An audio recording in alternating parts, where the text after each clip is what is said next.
Did you know a fierce warrior queen once rose against the greatest empire on earth? This is the story of Boudica, the British queen who came closer than anyone to driving Rome out of Britain. Our story begins in Roman-occupied Britannia during the 1st century AD. The Romans had conquered large parts of the island, but many local tribes, including the Iceni, were allowed to keep their own rulers as long as they stayed loyal to Rome. Their king, Prasutagus, tried to protect his people by cooperating with the empire. When he died, he left his kingdom jointly to his daughters and to the Roman emperor, hoping it would secure peace. But Rome didn't keep its promises. Instead of honoring the agreement, Roman officials seized Iceni lands and property. Boudica, the queen, was publicly humiliated. Her daughters were assaulted. The Iceni nobility were stripped of power and treated like slaves. What Rome expected was submission.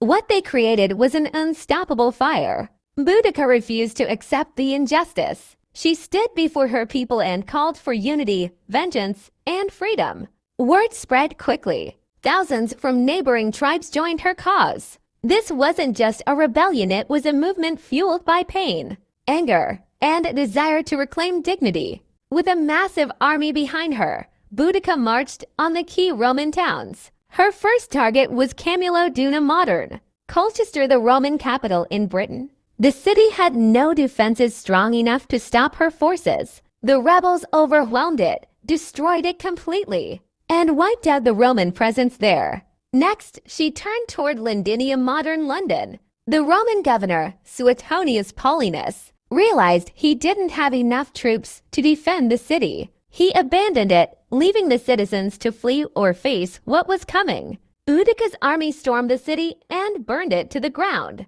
Este Albans soon met the same fate. Within a short time, 3 major Roman settlements were destroyed. Thousands of Romans and their allies were dead, and the empire was stunned. For a moment, it looked like Boudica might win. But Rome was not an empire known for accepting defeat. Governor Suetonius gathered every soldier he could find. Though outnumbered, the Roman legions were highly disciplined and battle-hardened. They met Boudica's army in a final, decisive battle somewhere along a narrow road that prevented her larger force from spreading out. The Romans formed tight formations, using their shields and discipline to hold the line. The Britons, though brave and fierce, lacked the organization and equipment to break through. The battle turned into a crushing defeat for Boudica's forces. Knowing capture would mean torture and humiliation, Boudica chose to end her life rather than fall into Roman hands.